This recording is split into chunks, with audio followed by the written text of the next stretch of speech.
Welcome everyone to Blue Abroad. It's Analytics Corner time with me, Dan the Pom, as I'm colloquially known.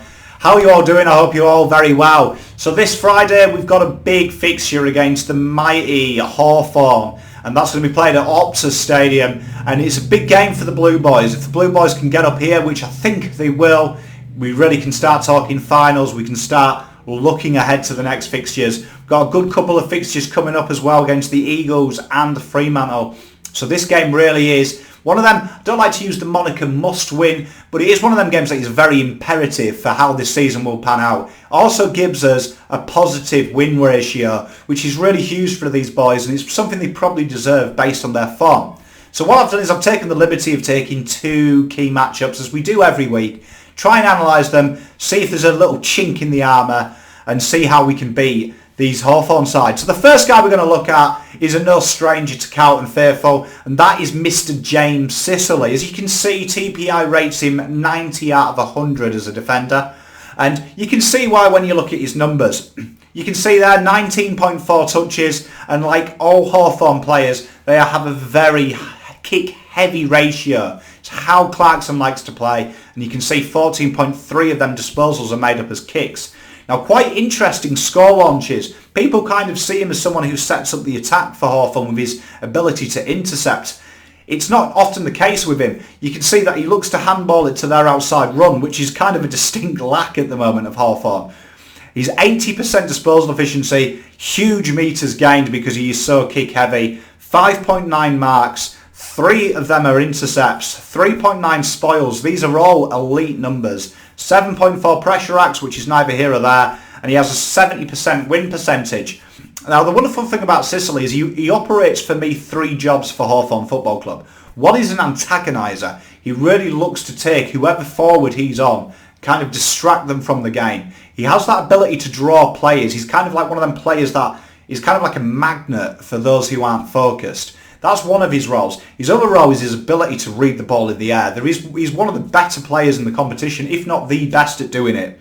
And 3 is his ability to go up forward and kick snags. Very dynamic down there. He's kind of like Cripper when he goes forward. In the terms of, they're used to bigger blokes, but he just has the uncanny knack of taking marks. He's a guy that you've got to watch because when he's going well, kind of helps lift them. Now for me, what is imperative is you stop this influence. You can see they're obscene touch numbers. He really does find it well.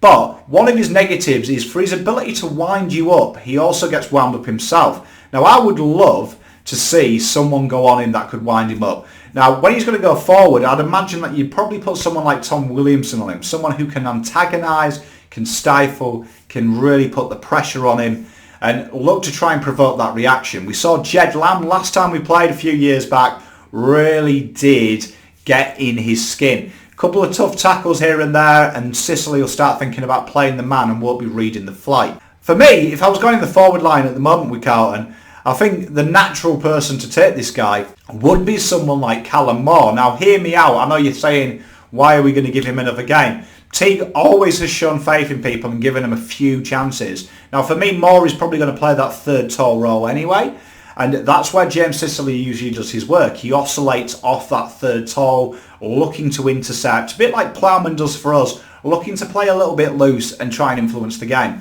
I think if Moore can stifle him, get his hands, get very handsy, get very physical with him, which Moore is a big bloke, he'll do a really good job at alleviating him. Whoever goes on this guy has got to sacrifice their game for the greater good. Really dispel his influence, stay close to him, and it's where Hawthorn have struggled. He's part of the problem as well. Their defensive kicks out of 50 have been horrendous. Their efficiency is poor down there, and it's creating turnovers, allowing our midfield to press and really get the dub. The other guy is a no-brainer, and that is none other than former Brownlow medalist Tom Mitchell. Now he's a 94 out of 100 and he's a pure disposal getter.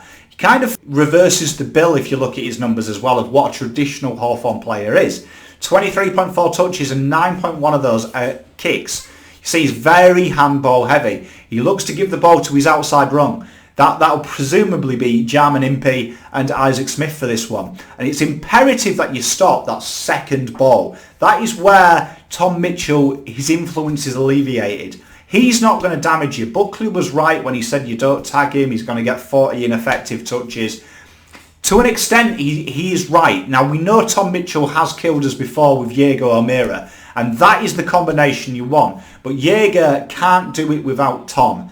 Tom gets him that ball, looks to get him to penetrate the line. And if you can get someone on him and stifle his accumulation, you genuinely go a long way to breaking down that midfield. See this year, 79% disposal efficiency, 264 metres gained, 9.3 of these are contested, 6.6 ground gets. Now, it's really important. A lot of people don't look at Tom Mitchell and see him as a tough footballer, but his numbers do show he does his fair share of grunty work. Now, it's really imperative that if you have someone, say, like Ed Kerno on him, it's to stifle that ability to get his hands on the pill in the close contest, lock him up, create stoppages. Stoppages haven't been a strength for Hawthorn. It will then play into Pitternet's hands. It's going to be a real key cog to crack. 4 clearances, 3.5 tackles. You can see they've been under a lot of pressure. And he does really well with his pressure acts, 18.8. He really does give as much as he gets. It's a real interesting character, Tom Mitchell, because when you watch Hawthorn do well, he doesn't really stand out. You kind of like, he's not going to impact the game in a traditional sense, like say a Cripper who's going to suddenly have 30 touches and 3 goals. Tom Mitchell is the ultimate provider. He's the ultimate engine room worker. And like his namesake, Sam Mitchell, he kind of does that. He just gets them cogs working. And you look at great Hawthorn teams, they have someone that just keeps the ball moving. Very quick side Hawthorn in the terms of they play on from marks very quickly.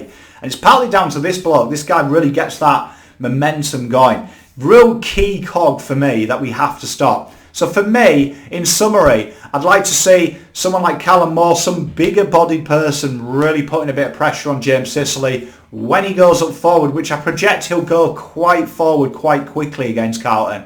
Put someone like Willow on him. Give him some little hassles, some nudges off the ball. Try and provoke a reaction from Sicily. With Tom Mitchell, it's just a simple case of getting the hands on the ball, not allowing it to be clean. If you allow him cheap touches, he starts playing his way into the game and he starts picking you apart. This guy has got the ability to pick you apart, find them holes in Carlton's high midfield press. For me, they're my 2 matchups. Please let me know in the comments. I'd love to hear your guys and girls' reaction on who you're worried about, who you think's a threat. But they're my 2 for what it's worth. Hopefully we'll have a ripping game though. I'm predicting Carlton to win by 20 plus. See you soon. Go Blues.